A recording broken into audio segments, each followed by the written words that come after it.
Get started. Well, good morning, everyone. I'm Julia Palmerola, and I'm honored to be here in front of you on behalf of Metropolis, the World Association of Major Metropolises.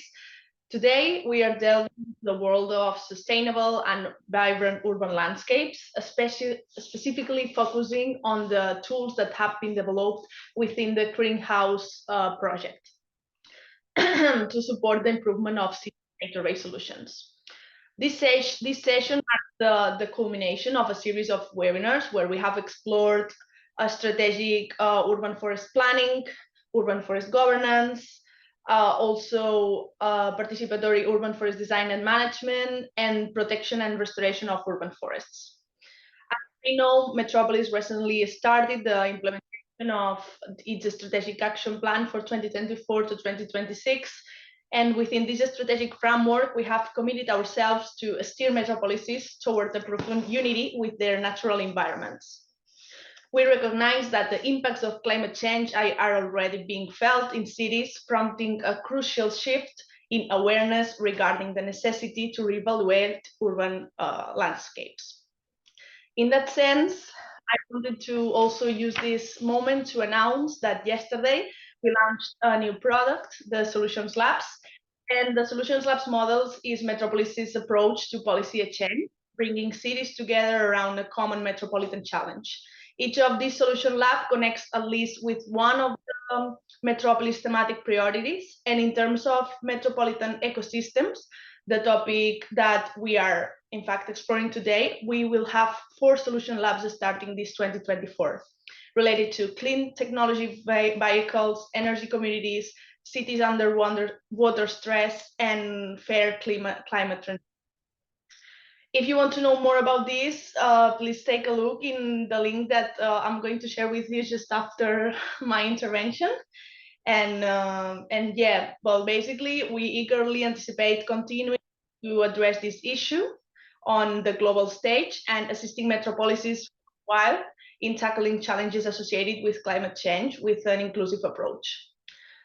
United, I think that we can craft a global landscape where bustling metropolises and nature not only coexist, but flourish together. So I wanted to extend a heartfelt thank you for actively participating in this transformative narrative.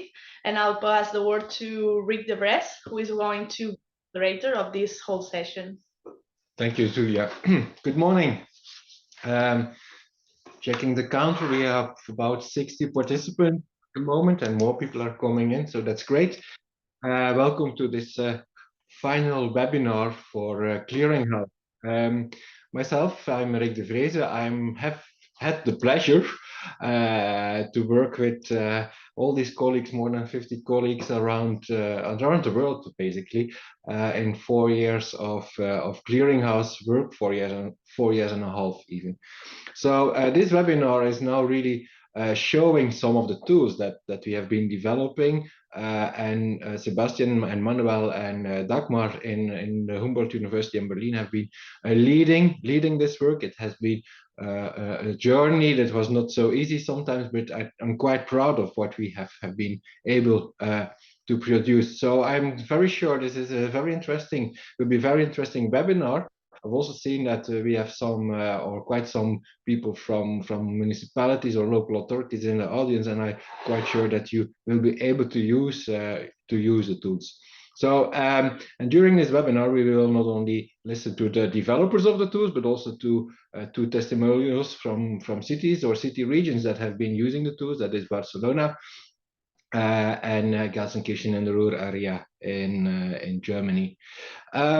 So I think with this very short introduction, well, maybe I have to inform you also, of course, that this time for questions and answers at the end of the presentations. So there is the chat, I assume, where you can also already start putting in some questions, but maybe it's too good to write down your questions on a piece of paper or on your computer or phone and keep them until the end of the session. So and by 10:30 Central European time, we will close today's event. So with this, I would like to move to Manuel Wolf and Sebastian Schör. They are at the Humboldt University in Berlin, the Department of Geography, and they have been leading the development of 3 tools. They have 介绍这个工具。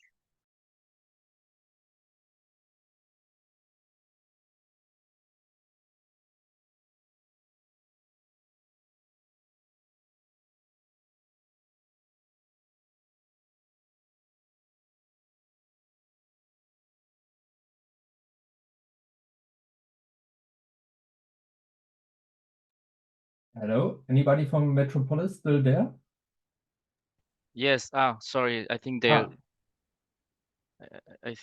were disconnected. Okay, they're here again, I think. Yeah. Okay. So we can move forward with the planning. Shall we? We can just start the presentation if you like. Okay, Manuel. Yeah. Okay. So you can share your and let me know when you want to share the link you sent. Yes. Okay. So, well, at least in German times, a good morning to out to the world, and thanks also for the participants. I'm Manuel Wolf, and together with Sebastian Scheuer, we are 2 of a broader team who had the chance and the honor to develop and to test and to run basically 3 kind of tools of clearinghouse, which we would like to present in the following 10 to 20 minutes. Let me check. Okay.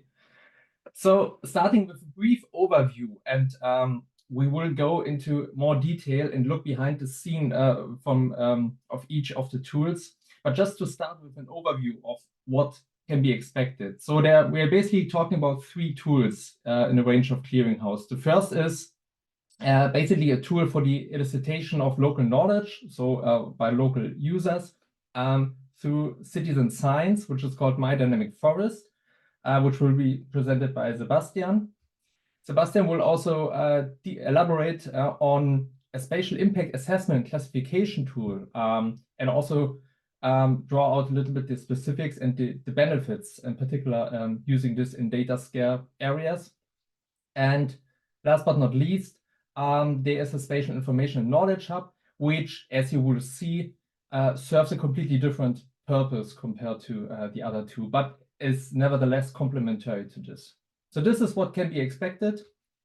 Just to give you a little bit of background, of course, our team hasn't developed these tools just out of the blue, but I've also, let's say, a long consultation process in the dialogue within the project, but also reaching out to local stakeholders, asking for the requirements and demands in terms of these 3 domains. I'm not going into detail, but just to illustrate that we, based on this dialogue, we distilled, let's say, key factors being important for the further development of the individual tools.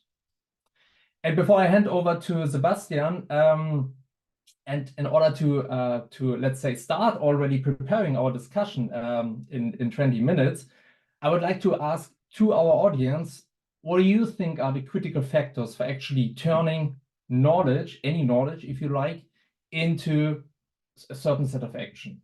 What do you think? So we prepared a little poll, which doesn't cover a lot of possible answers, but hopefully helps to actually bridge the presentation material towards a very fruitful discussion.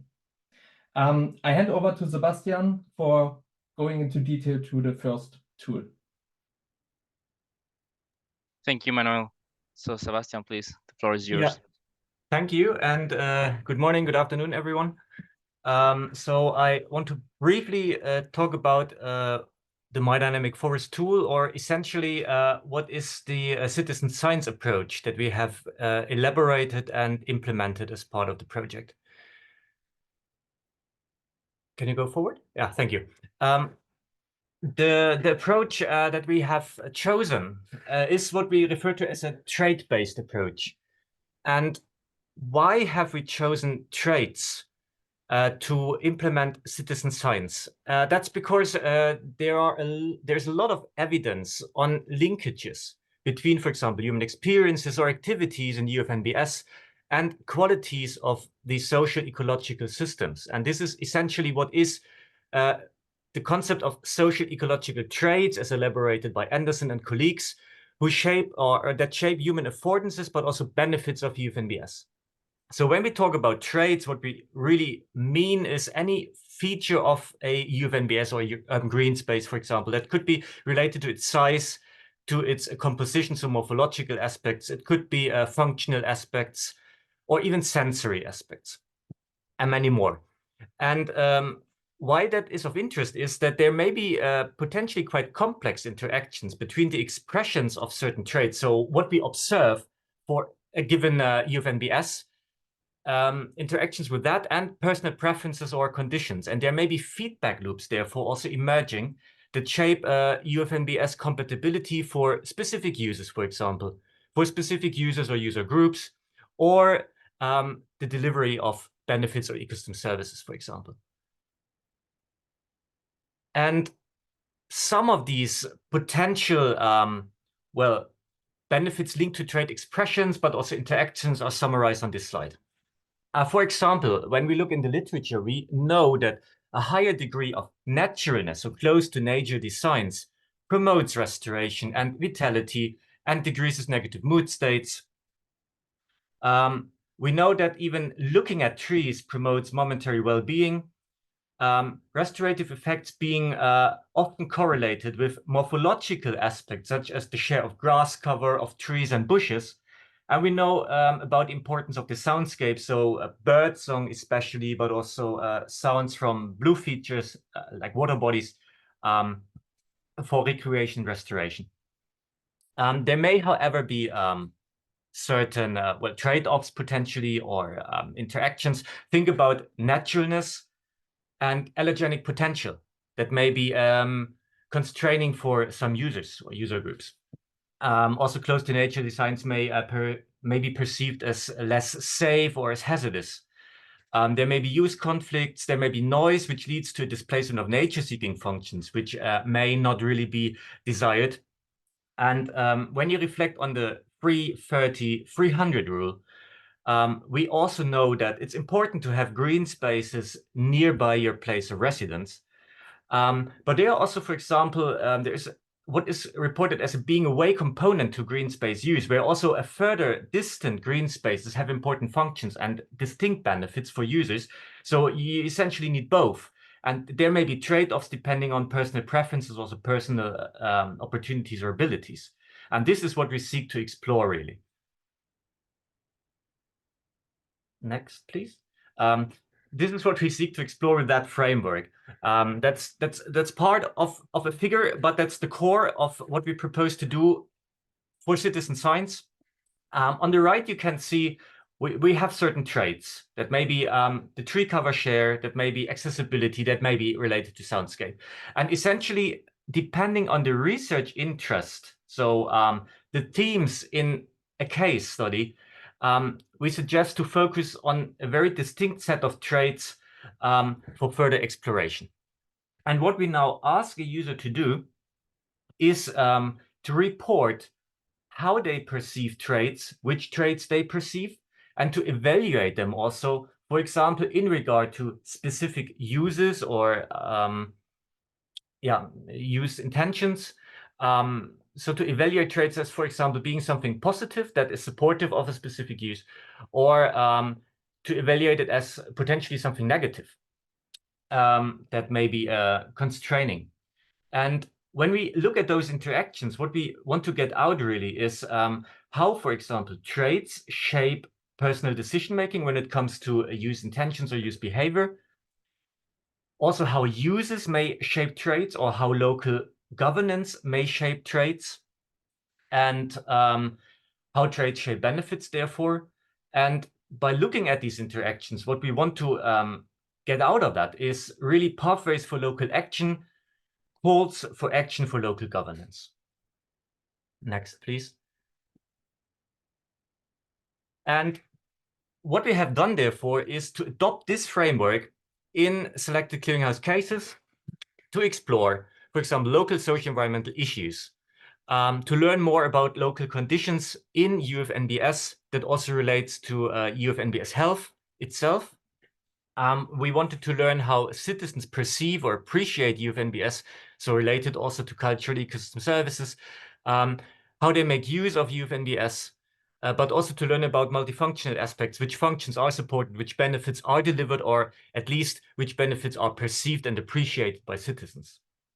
And we've done so using this My Dynamic Forest app that's shown here on the right, which essentially is a PPGIS approach. So depending on the user location, they've had the opportunity to participate in surveys, to report, therefore, in short surveys, very focused ones, their perceptions or evaluations of traits. And depending on where we've implemented that, we focused on different sets of traits. And we will learn more about that later for the city of Barcelona or the AMB and for Gelsenkirchen. Thank you. So that was the first one, and essentially it was the approach. And as I've said, we'll learn more about that later, about the application. A second tool that we have developed is what we call the Spatial Impact Assessment and Classification tool, or we also call it SIAC in short. Next slide, please.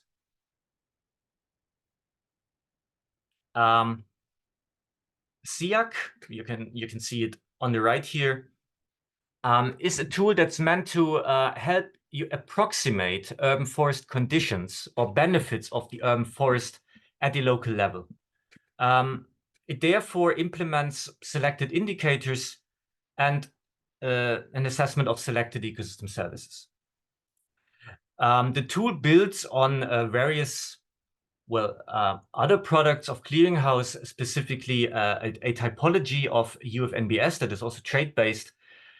And what the tool does, it essentially adopts tree and tree cover as basic entities for all the assessments that are done.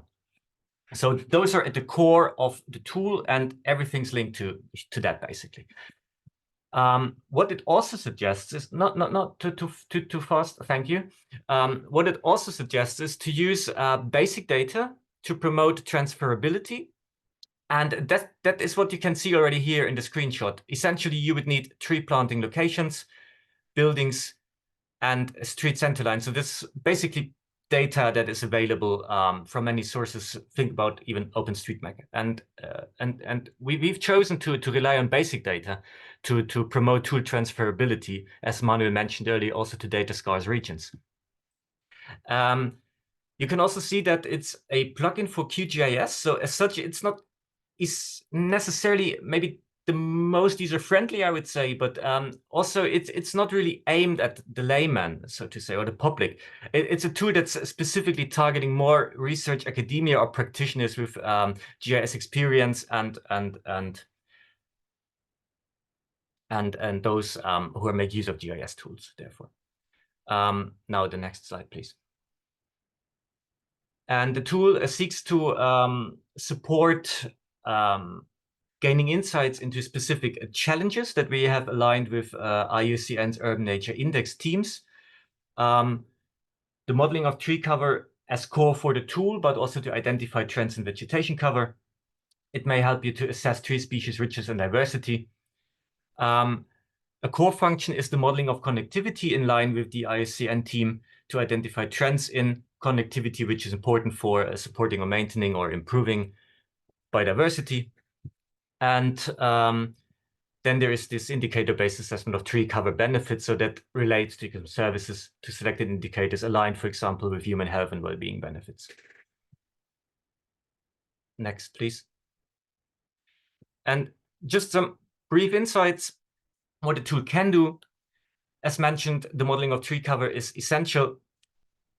That is what you can derive from, for example, tree cadastre data, or you can use even citizen science, the tool as mentioned, to collect such data, tree planting locations, and then based on either measured or assumed data, tree cover is modeled for the case study area to gain first insights here. And then based on this tree cover, all other assessments are being made. Next, please.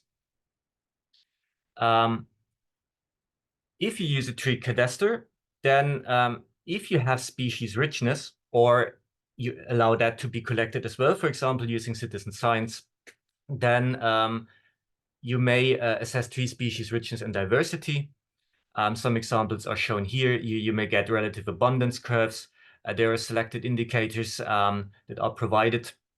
And you can also see in the background that you will get an assessment of the diversity, so to say, of streets and tree covers, which may be helpful to identify hotspots of, for example, tree cover with more vulnerable species when it comes to recent drought conditions, when it comes to changing climatic conditions. So to gain insights also here where action may be needed.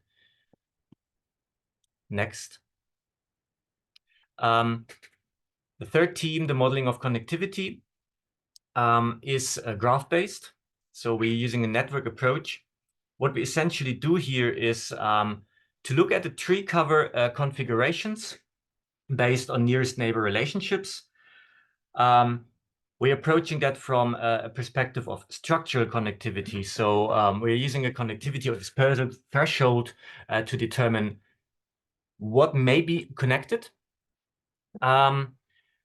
But what we also do in line with recommendations for the City Biodiversity Index here is to consider certain anthropogenic structures as barriers that may potentially hamper biodiversity. So here, especially buildings.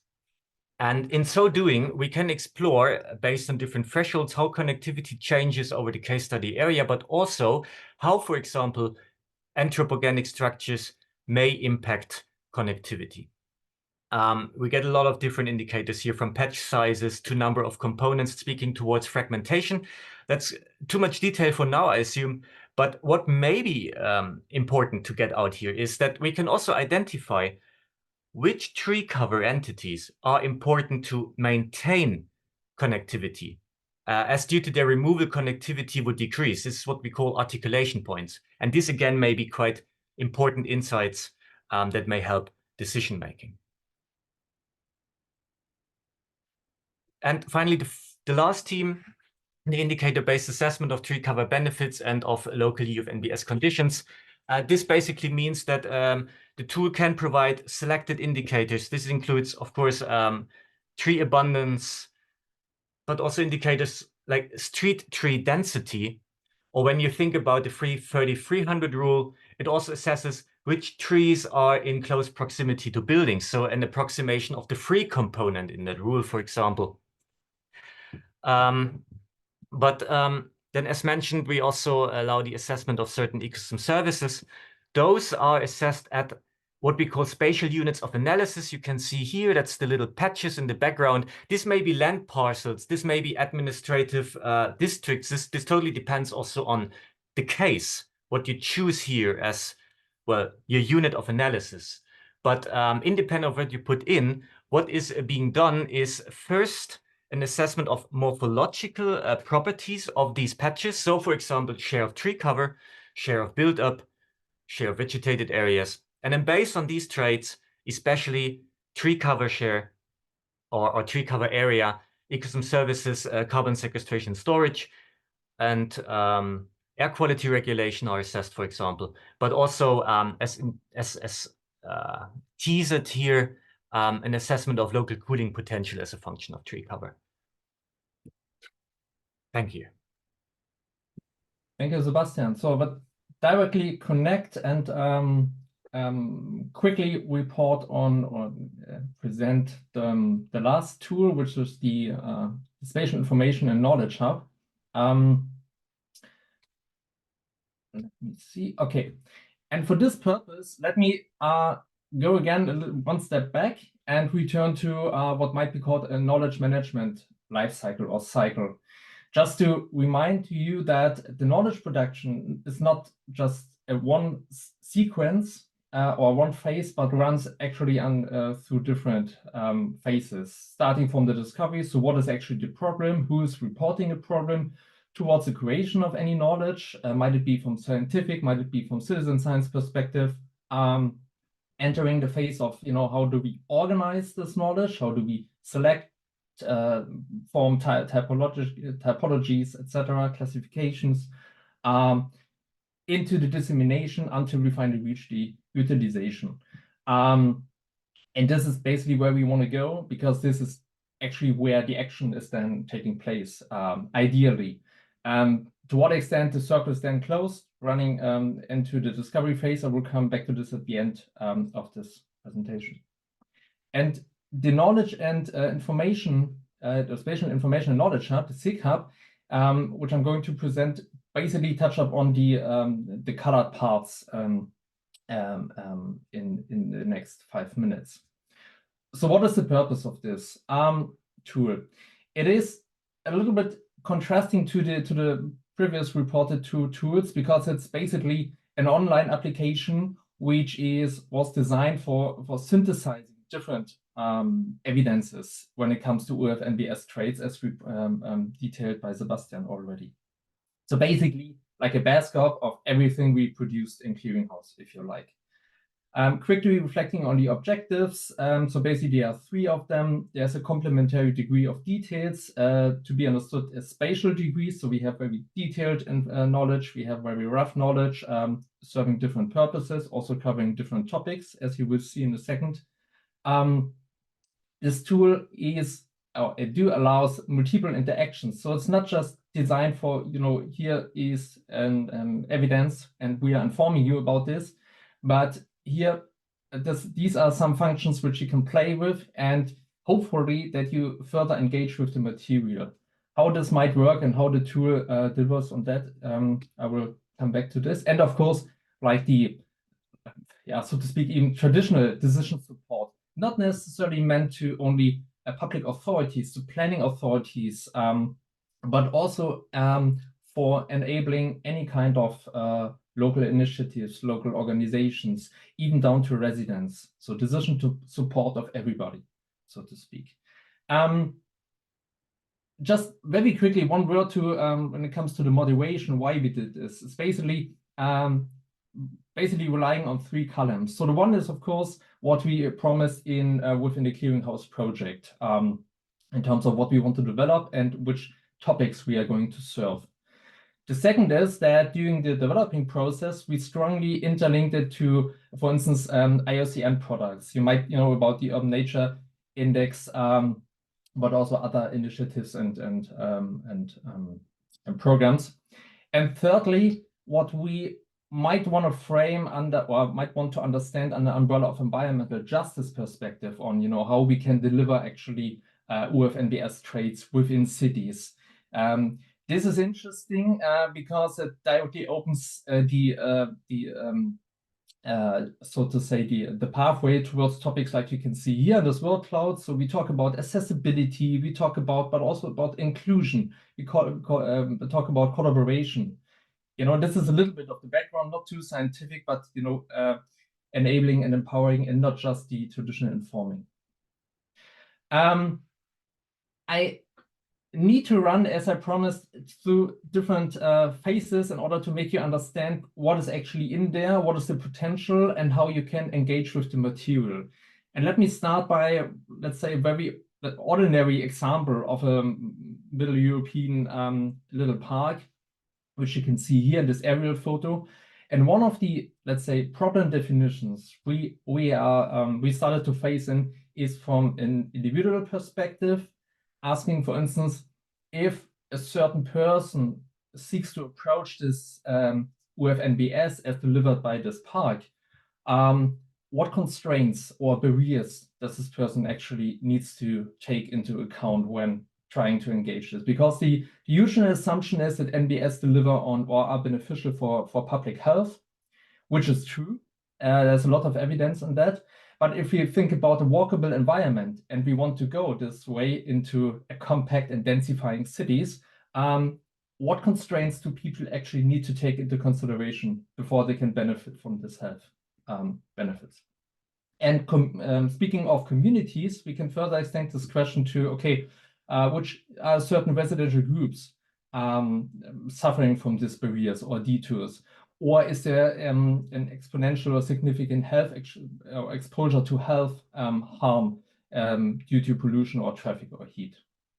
So this was a little bit the problem definition for the topic of walkability as you surround this. So, and the creation of the evidence now tells us about the same park as I was just showing in the aerial view.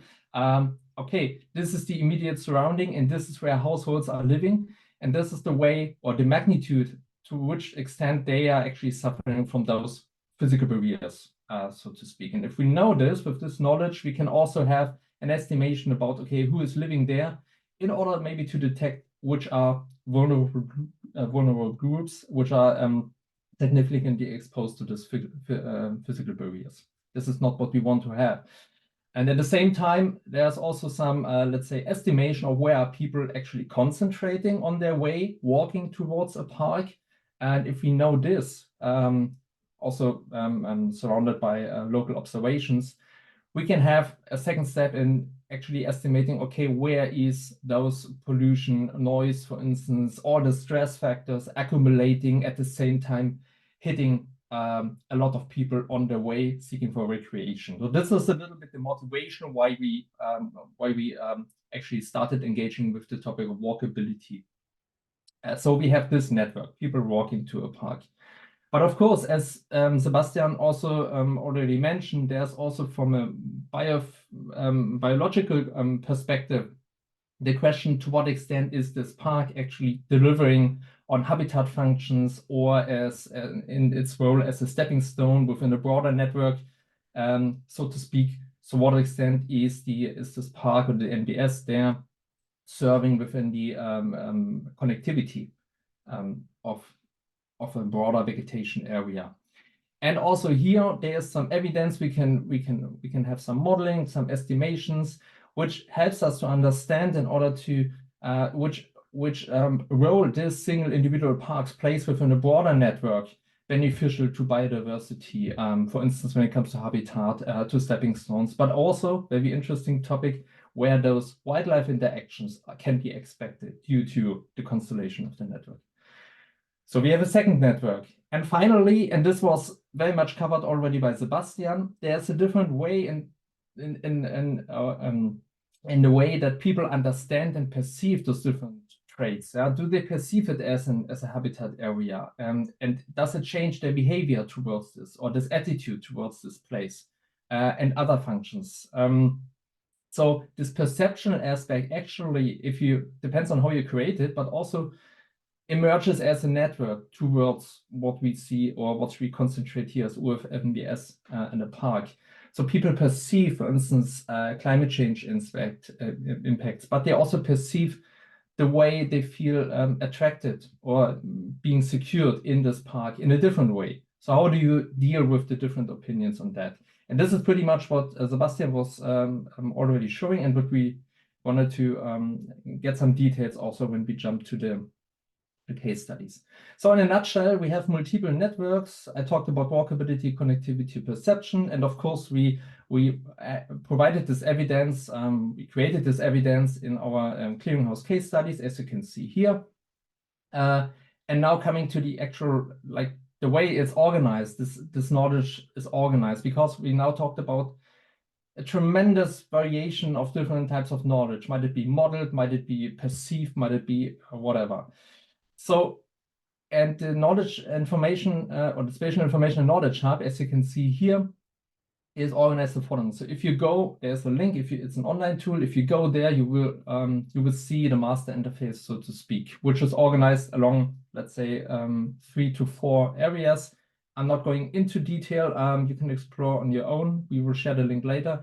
But just to underline, and this is important for understanding the following engagement possibilities, that the tool actually is built up from different functions, which allow you to do different things.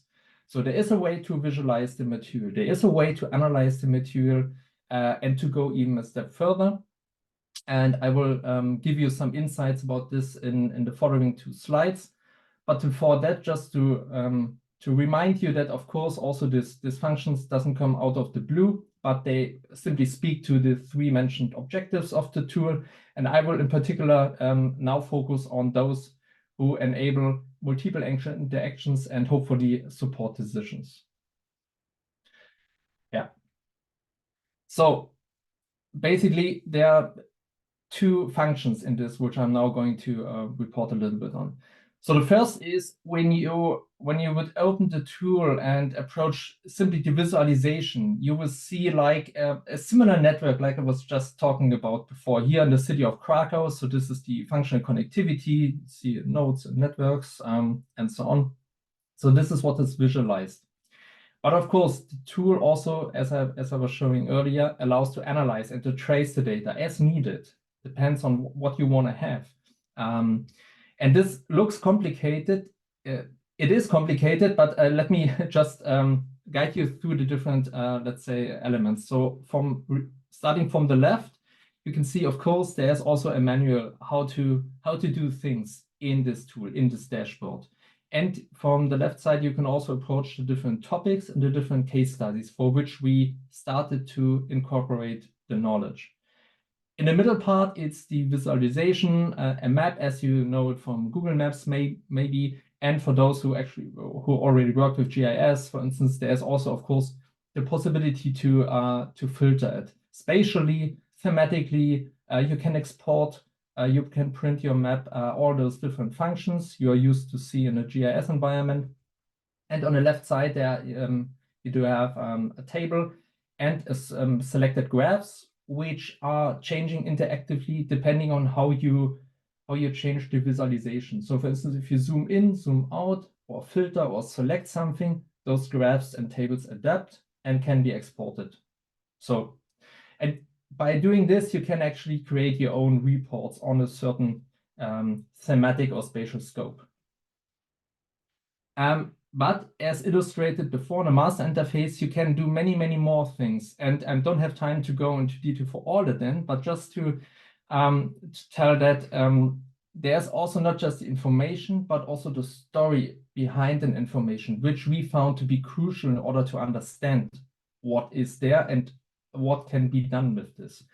So we do have story maps for the different topics. So telling you and illustrating on a case, and clearly here for the city of Leipzig, what is connectivity? What does a metric actually illustrate? For what can it be used?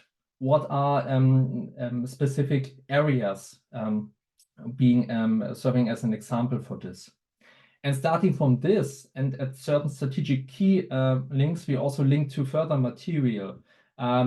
Here for the city of Leipzig, we link to, for instance, the integrated urban development concept, which at certain points also mentioned the connectivity. But in order to bridge the model information also to a planning strategy, to planning relevance. And we have many, many more, also scientific papers for reproducing the method, local campaigns, if they are of relevance for what is illustrated here, and so on and so forth.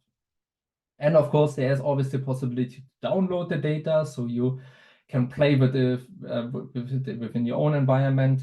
And this is important, you also have the possibility to upload the data and to bring your own data, might it be a tree interventory, a cadastre data, whatever, into for instance, the analysis function. So you can also play and trace the data according to your own data needs in order to get it as detailed and as needed as possible. And in particular, looking also to local engagement, there's also, or there is a function to be implemented, which we plan, which allows users basically to share feedback, opinions, feelings. When we talk about walkability, for instance, here you can see they have the possibility to report barriers, but also for connectivity.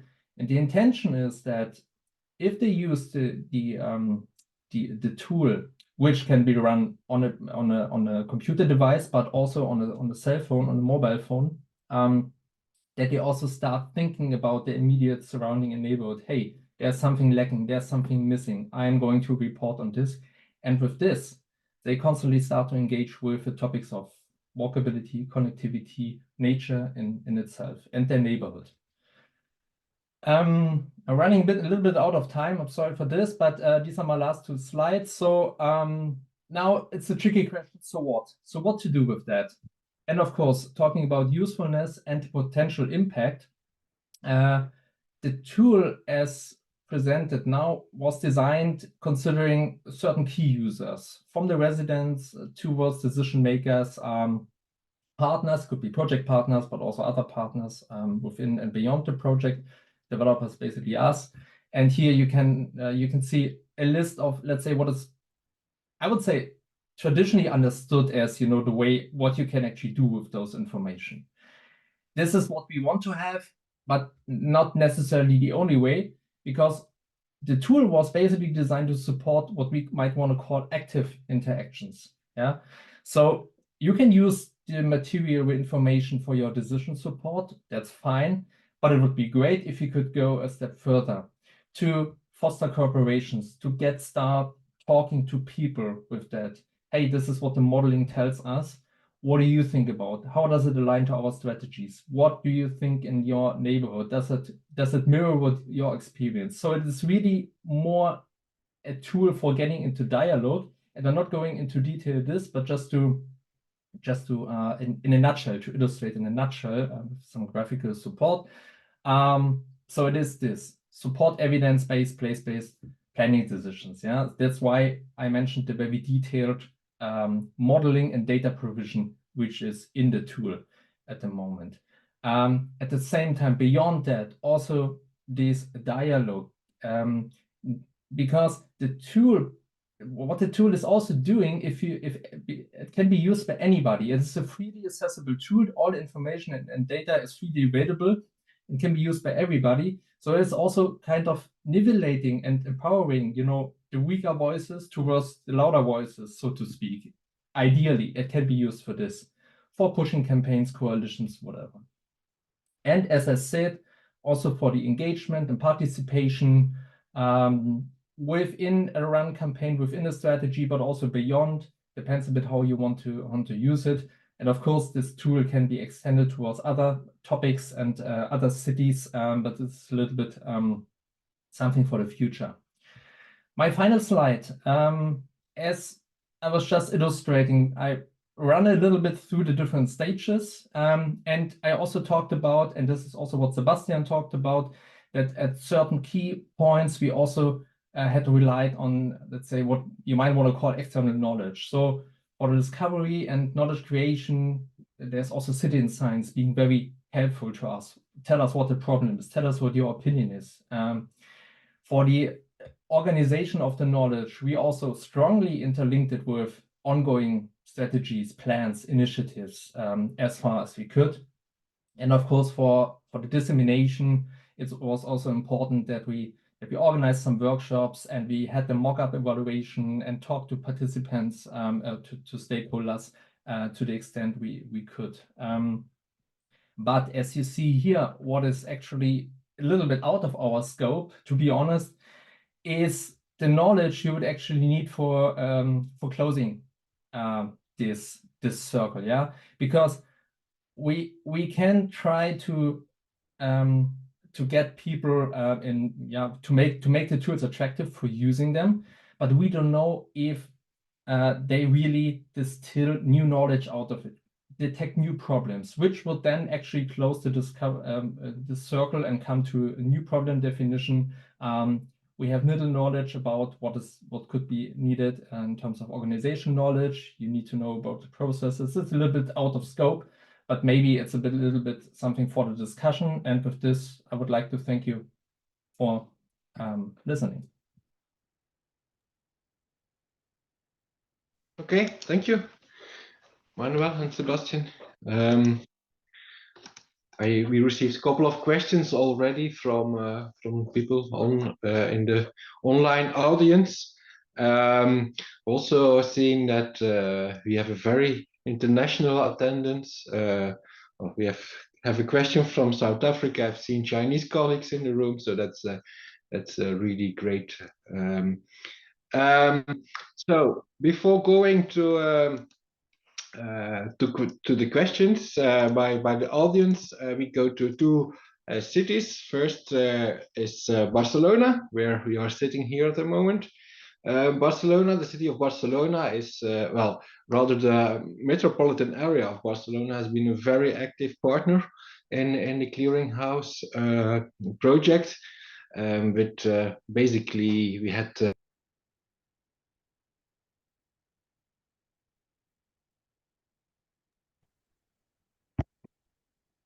Okay. Hello. Can we continue with the case study of Barcelona?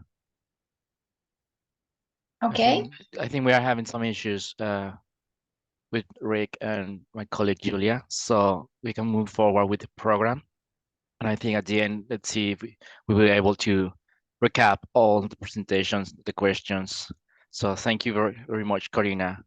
So go ahead and thank you. Okay, thank you. So as my colleagues also said, I will briefly present the citizen science experience based on My Dynamic Forest in Barcelona, and we'll see just a few issues related to geolocating perception on air pollution and green areas in Barcelona.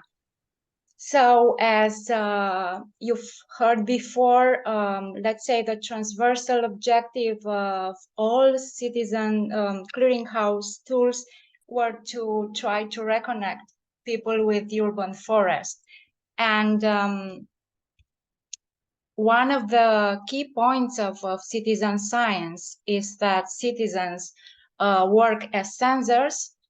And this enables us to have a place-based view on the challenges, on the conservation efforts, management and planning strategies. And we are able to achieve this through multiple perspectives, cultures, and locations.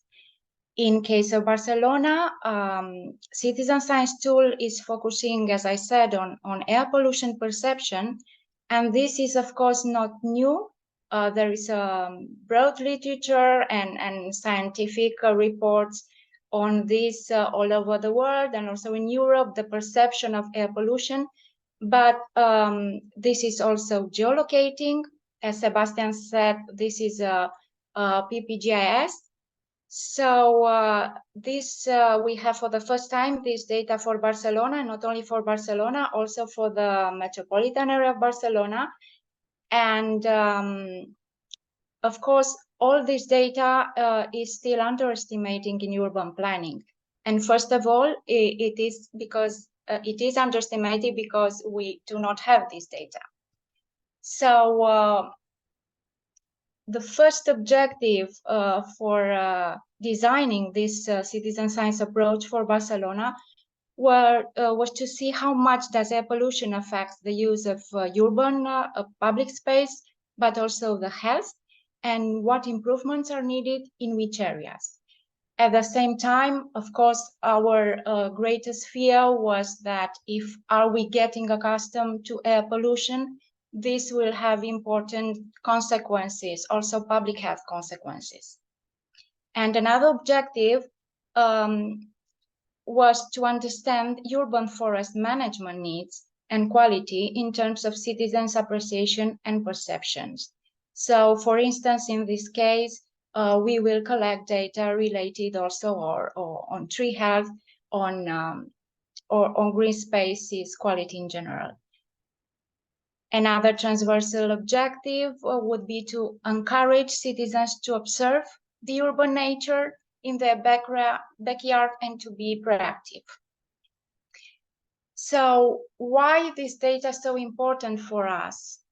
You have, for one side here, highlighted in blue, data retrieved from citizen science, data from My Dynamic Forest related to the perception on green spaces or pollution.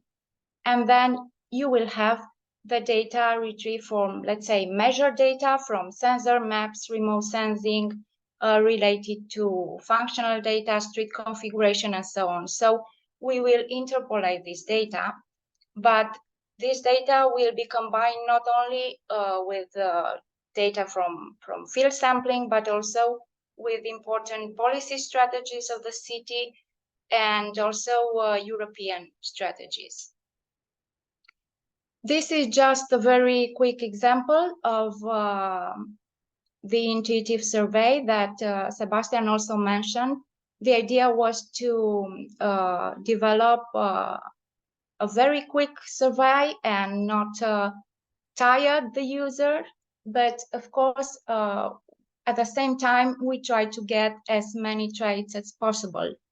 So users locate points with different air quality, and this is just one example of the questions.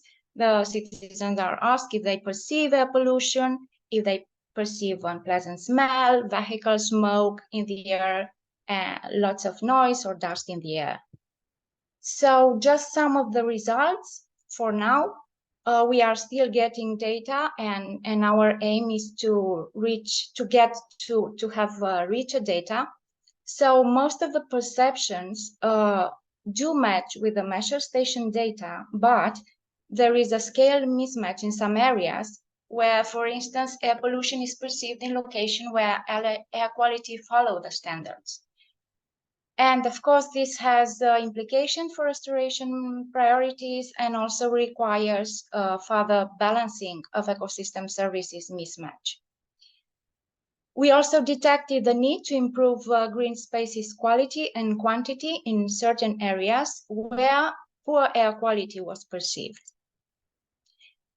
So just some quick results related to health perception.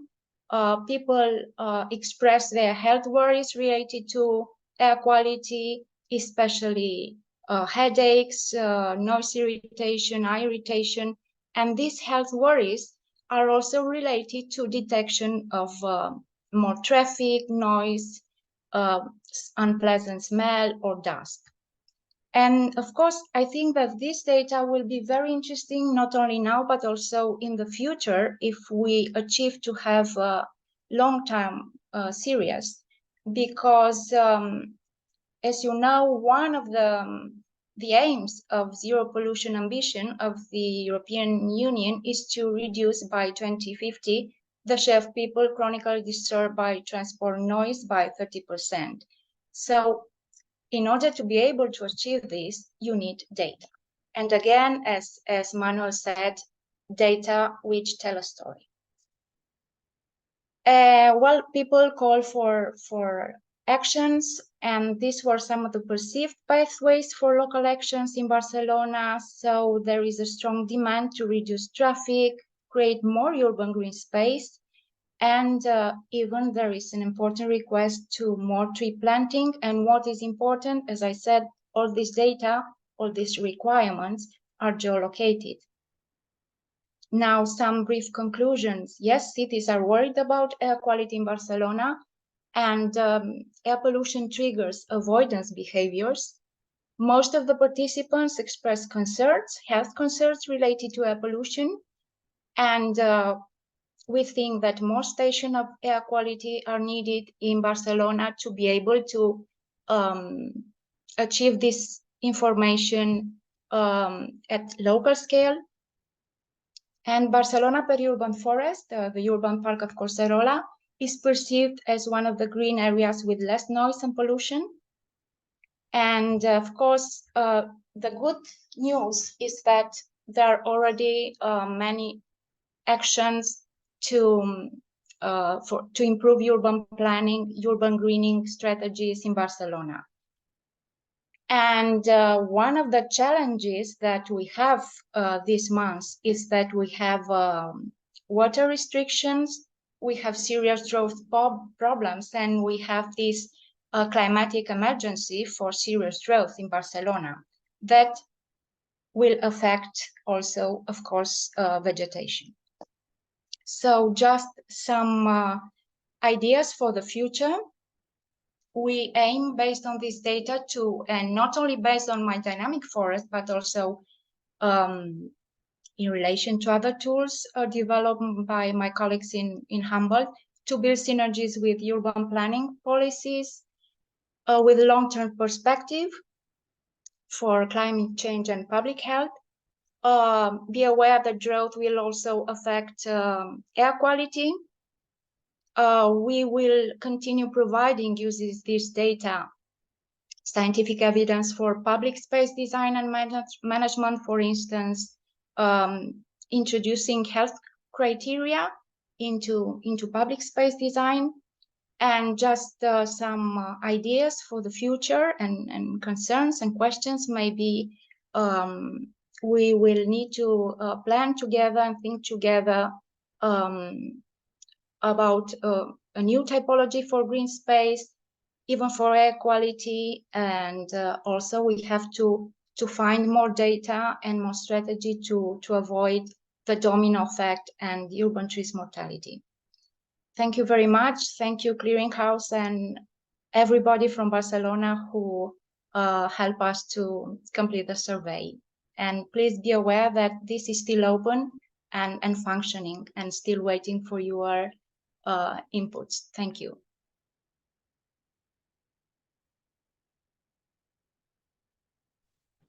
Thank you, Corina. So you say it's still open for input, so that means people can still use the survey. Yeah. Yes. So maybe you can share the link in the chat. It's interesting also. Well, there was also an interesting question about using using the citizen science tool in other cities, but we will come to that after the intervention of Barbara. Barbara, I've not seen you. I hope you are in the group. Barbara Daar is working for the regional forest agency of the German federal state or the land of North Rhine-Westphalia.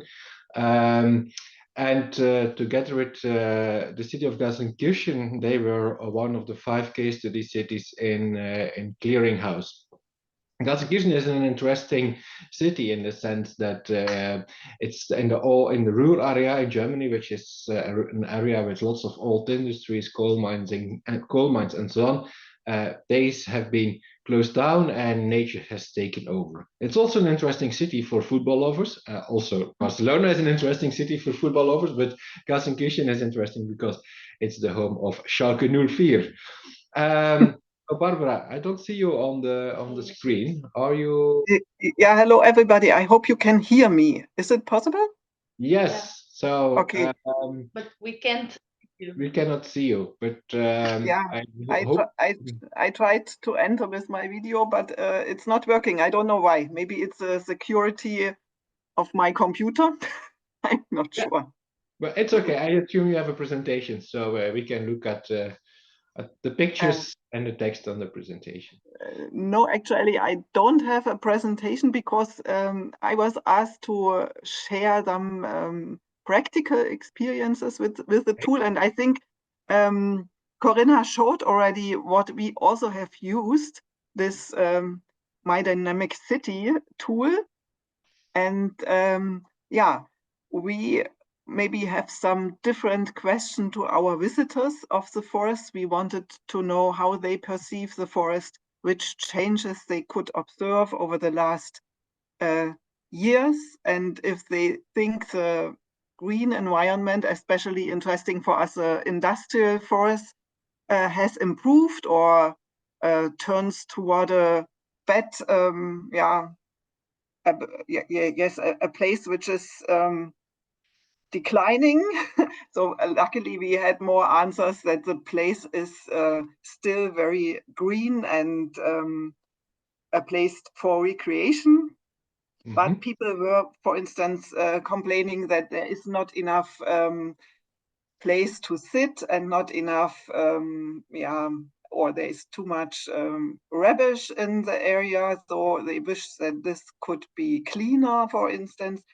So I think the tool is quite convenient for practitioners to get into contact with the visitors of those areas and to learn, what is already good and what can be improved. Yeah. And I was also asking about the questions of My Dynamic City. We could use in German, of course, and you can use it in every language you need it. I think we formulated quite easy questions for our visitors, and it is still feeling that the questionnaire is too long. So if you want to use the tool, I can only say focus on really specific questions. Like in Barcelona, they have asked for the air quality.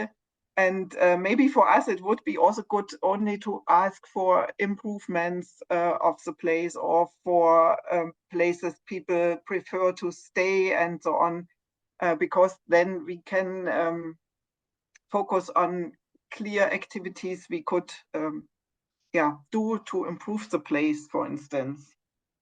What else?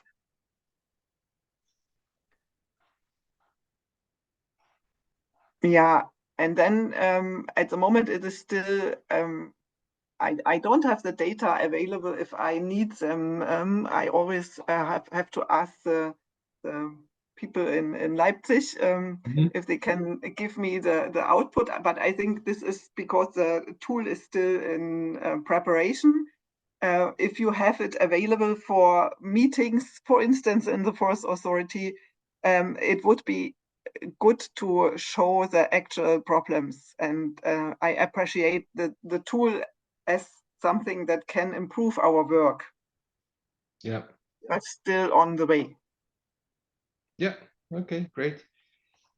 So we have been discussing the experiences with My Dynamic Forest. Have you also used one of the other tools, the SIAC or the SIK-Hub? No, in Gelsenkirchen we used only My Dynamic Forest. Okay. Yeah. Okay. Is there anything else, Barbara, you want to add before we go to the questions? No, I think it's fine. Okay, great. Well, it neatly leads us to some of the questions. It's about the translations. Translations of the different tools, and I think it depends from tool to tool. So as far as I'm aware, and as Barbara also said, for the scientific science tool, the citizen science tool, sorry, My Dynamic Forest. This is very easy to translate. So maybe Sebastian, you can answer this question. You are our My Dynamic Forest expert. So how does it work if cities want to use the tool? So maybe I think there's two parts in the question. First, what is already available in terms of languages, and the second part of the question is how can they phrase and input the questions they want to ask to the citizens, or cities or scientists? When it comes to the localization of the tool, I mean, the thing is that the language of the interface, so to say, is one thing, and that's at the moment we have it in English, in Catalan, German, and Polish, depending on the cases that we have worked with. But that's like one thing that you can easily translate.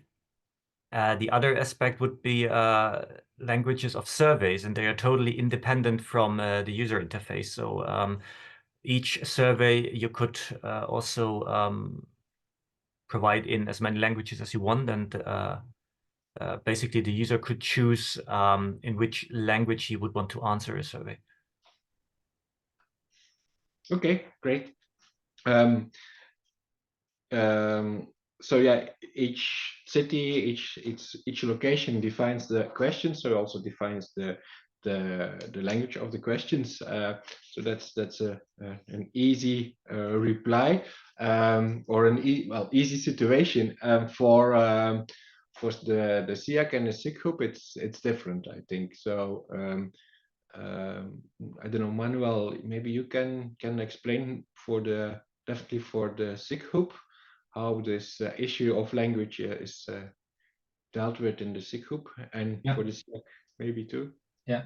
So technically wise, this online web page I was talking about runs in an ArcGIS environment. And in order to access the tool itself, it's not it's not needed that you have an ArcGIS account or something like this.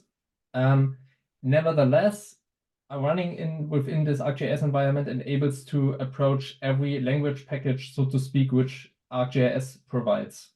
So to be honest, I haven't tested for some specific languages yet. So we tested it German and English in particular.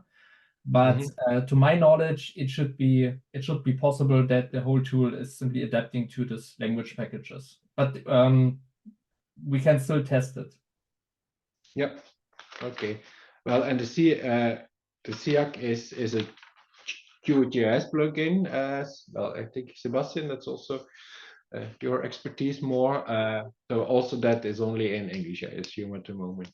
Yes. For now, it's only in English. I mean, that is also theoretically quite easy to translate into other languages, but that was just something that also regarding the target audience, so to say, the user group, the targeted user group. So far, it wasn't like a first priority, to be honest, to provide it in other languages thus far. Yeah. Okay. Well, I read between the lines a bit. If there's anybody willing to translate and provide the translated text, then we are happy to probably input this translation into the system, into the tool. Absolutely. The tools. Well, maybe before we go into the other questions, well, there are lots of questions coming in, and I see Sebastian is very busy, and Manuel too, with replying to them.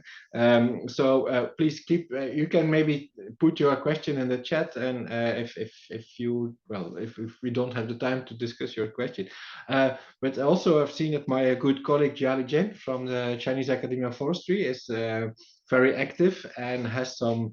She'll also raised some questions. So maybe Jiali, good afternoon in Beijing. Do you have questions or items you want to discuss with us?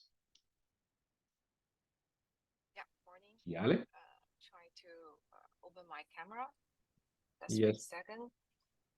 Will you Yeah, speak in Chinese or in English? in English channel. Yes. Okay. Thank you.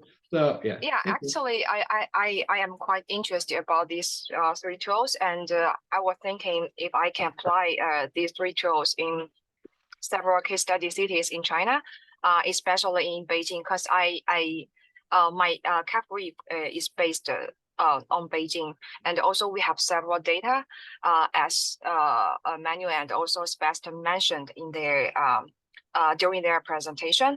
So I really care about the data available things, because you see we might use different images or satellite images to capture the tree canopy data, and we might have different spatial resolution for different kinds of tree canopy data and land use or land cover data. So I'm wondering if you have any some suggested resolution for this kind of data that we need to upload to the SIAC or to the SIK-Hub to do the ecosystem surveys evaluation, and will the resolution will impact the final result of the ecosystem function evaluation? Because it's related to if we can compare between different cities or compare between China and Europe.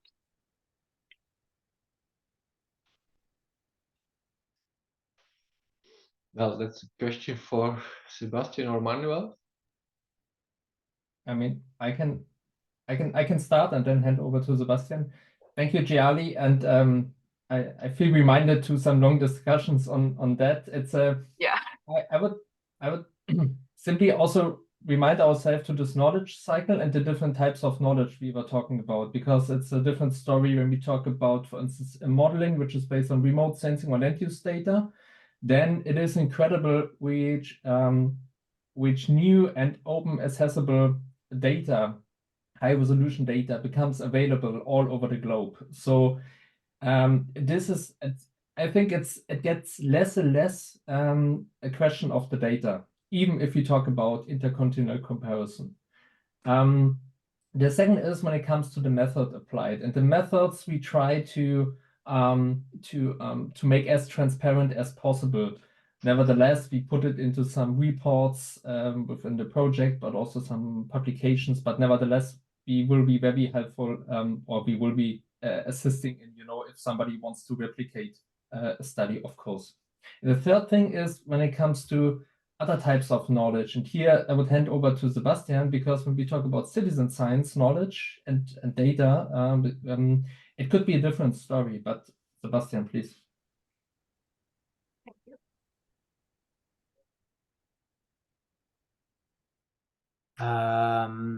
Sorry, could you briefly phrase the question again for me? Sorry. So I just wondering if the resolution of different kind of remote sensing data, for example, the tree canopy data or the location data for the plants in the cities, will impact the accuracy of the evaluation result. Yeah, I mean,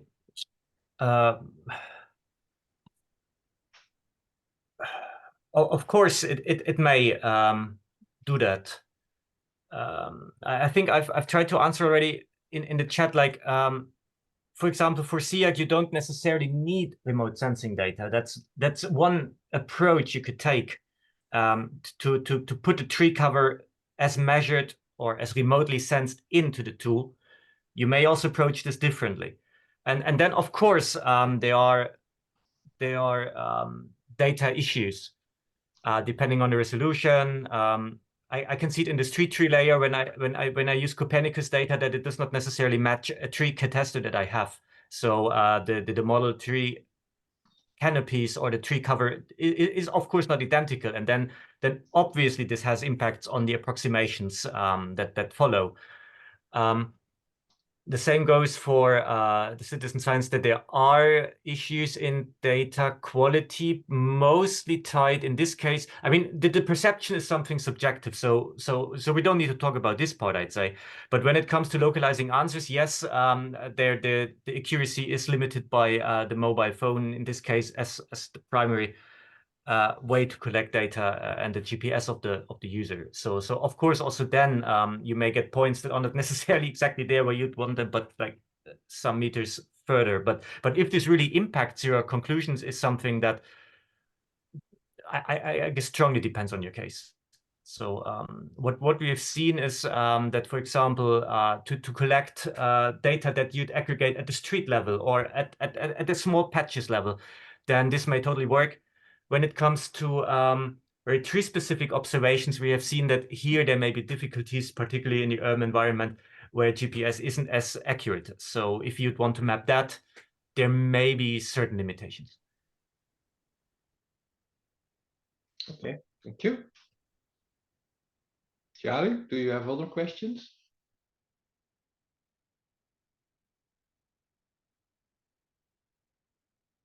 No, thank you. So, well, quite some questions in the chat. Well, apparently also there's an issue with the link to the SIAC. I was quite sure this is a publicly available link, but we will check it and maybe send it to all the participants after this this event. So. Well, there's a very specific question from Jenny Mudley-Kradowski, and she, I assume, is asking if we have any suggestions for a tool to do a tree census. Well, there are lots of tools out, and as far as I see, this is nothing which can be done, for instance, with the citizen science tool. Well, maybe in a further development it can be used to also map tree. But Manuel and Sebastian, please correct me if I'm wrong. So do you have suggestions for how a city can map their trees? I mean, I can I can quickly report on one of our co-design workshops in the city of Leipzig, where we also, where this question popped up. And I mean, from what we just reported on the different tools, they are not serving actually this particular purpose, so to speak, of doing a tree census. But what was reported by our stakeholders is that, for instance, citizen science can be used in the second step, complementary to something which is what is already existing. So you need to have an inventory, something or a census just before that.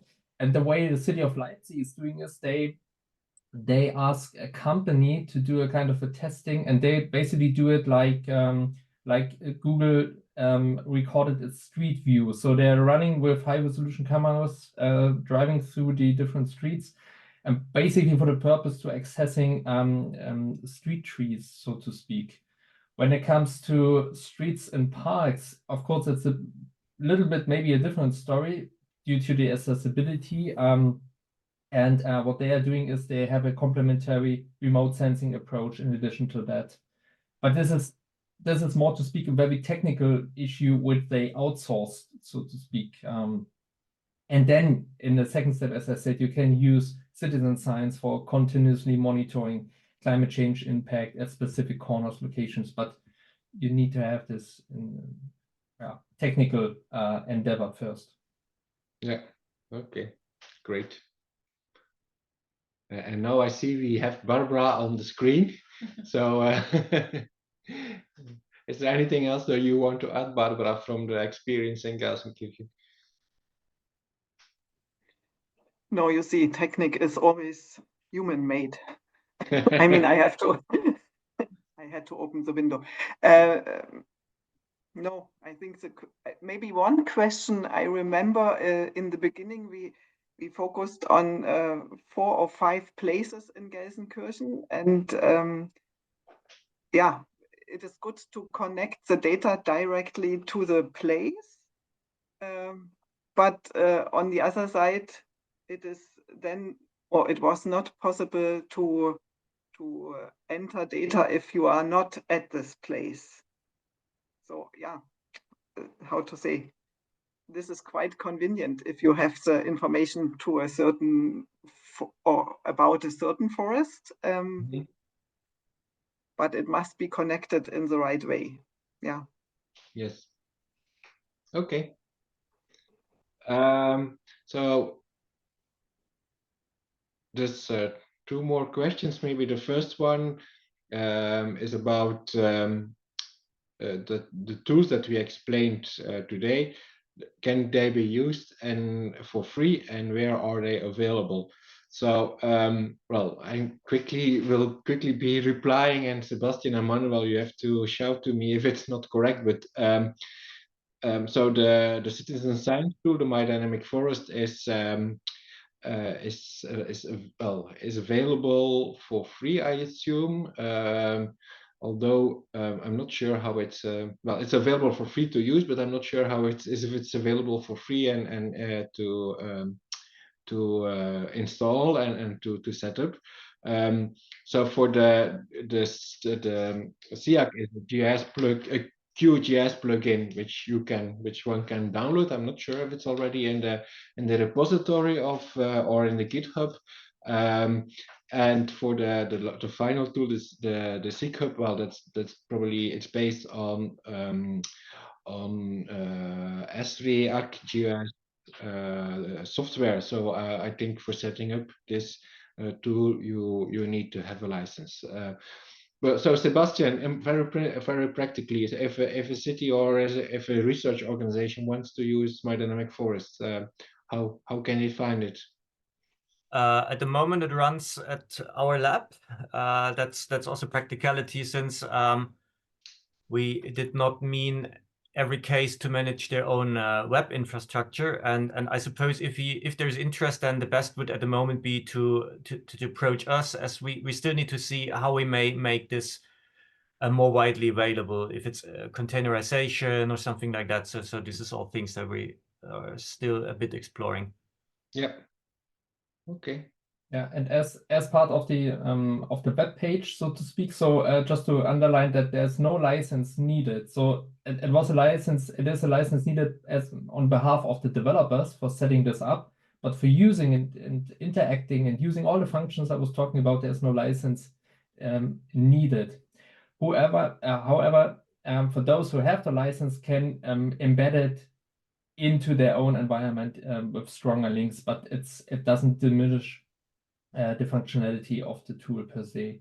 And as far as I remember, there should be some at least recognition on the Clearinghouse webpage in how to access the tools. But I don't have the last update on this. Yeah.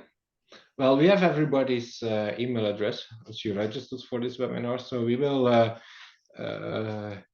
we will send you the link to the web pages where you can find it on Clearinghouse.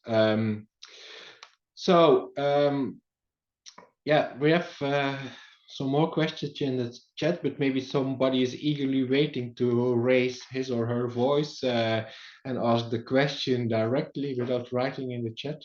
If so, people can raise their hand or open the microphone and the voice and the video. Maybe I can jump for a short time inside. There's one question to how to engage citizens to answer those questions. Yeah. Is it possible? Yeah, you can answer that question. Okay. In Gelsenkirchen, my colleague Georg, he was very active when he organized anything in his Green Garden project. He always gave all the participants the QR code and asked them to answer the My Dynamic City questions.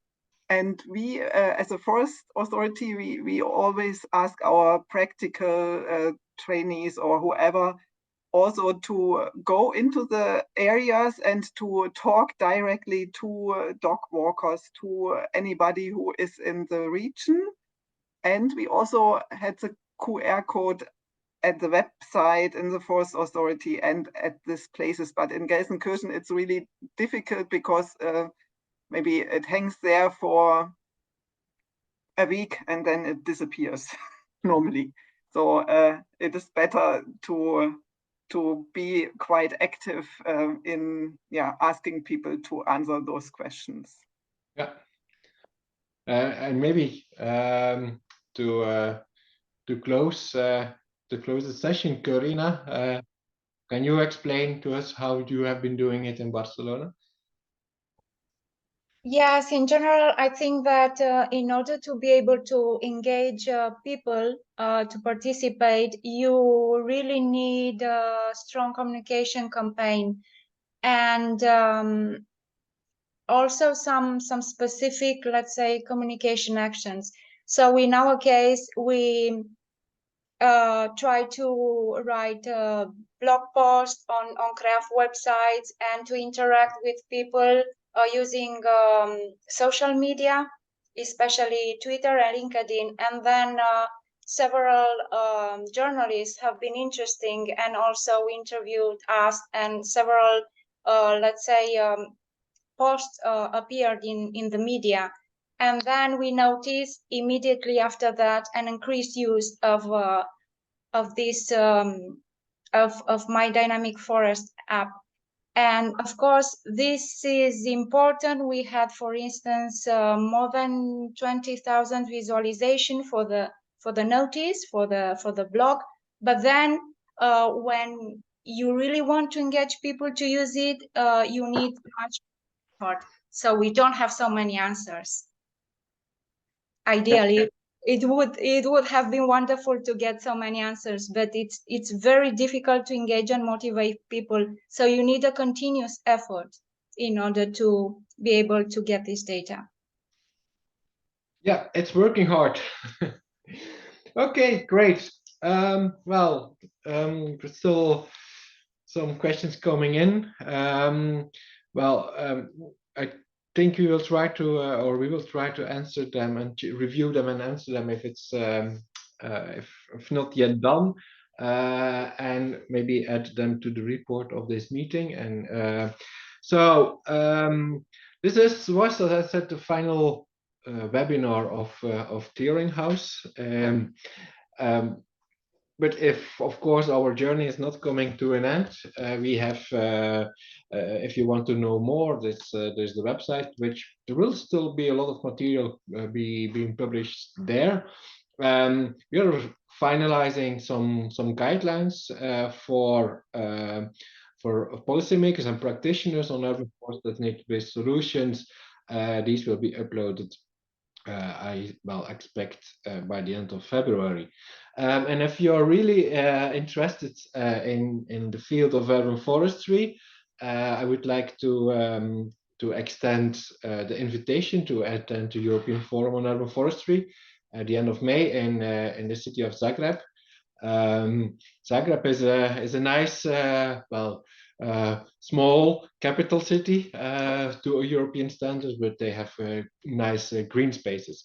So if you have interest to learn more on urban forestry and to interact with colleagues from research and practice, you can visit the website www.efuf.org to find out more. And finally, I would like to thank very much all the speakers of today, not only for their contribution today, but also for being part of the journey in Clearinghouse to provide the tools.